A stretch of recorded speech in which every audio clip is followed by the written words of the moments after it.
বিশ্ব মাদক সমস্যা, বিদ্যমান সংকট, নতুন চ্যালেঞ্জ ও উদ্ভাবনী প্রতিক্রিয়া এ প্রতিপাদ্যে নাটোরে মাদকদ্রব্যের অপব্যবহার ও অবৈধ পাচার বিরোধী আন্তর্জাতিক দিবস পালিত হয়েছে।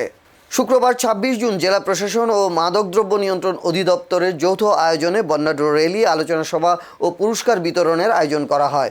সকালে জেলা প্রশাসকের কার্যালয়ের সামনে থেকে বর্ণাঢ্য র্যালি বের হয়ে শহরের প্রধান সড়ক প্রদক্ষিণ করে। পরে জেলা প্রশাসনের সম্মেলন কক্ষে জেলা প্রশাসক আসমা শাহিনের সভাপতিত্বে আলোচনা সভা অনুষ্ঠিত হয়।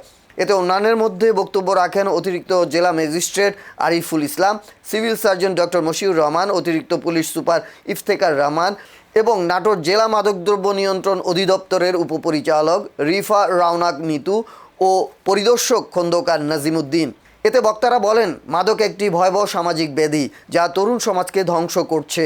মাদক নির্মূলে শুধু আইনশৃঙ্খলা বাহিনীর অভিযানই যথেষ্ট নয়, এর জন্য পরিবারভিত্তিক সচেতনতা এবং সামাজিক প্রতিরোধ গড়ে তোলা প্রয়োজন। যুব সমাজকে মাদক থেকে দূরে রাখতে খেলাধুলা ও সাংস্কৃতিক কর্মকাণ্ডে সম্পৃক্ত করার উপর জোর দেওয়া হয়। একই সঙ্গে মাদকাসক্তদের প্রতি সহানুভূতিশীল আচরণ ও পুনর্বাসনের আহ্বান জানানো হয়। অনুষ্ঠান শেষে দিবসটি উপলক্ষে আয়োজিত রচনা ও চিত্রাঙ্কন প্রতিযোগিতায় বিজয়ীদের মাঝে পুরস্কার বিতরণ করা হয়। কিন্তু বড় ব্যবহারকারীর কাছে তো আসলে পেতে হবে, যারা সেবন করে বা ব্যবহার করে তাদেরকে দৌড়ান, কিন্তু বড় ব্যবহারকারী আমরা যদি এই রুমে দেখতে পাই চারদিকে বিভিন্ন অপব্যবহার ও অবৈধ পাচার বিরোধী আন্তর্জাতিক দিবস।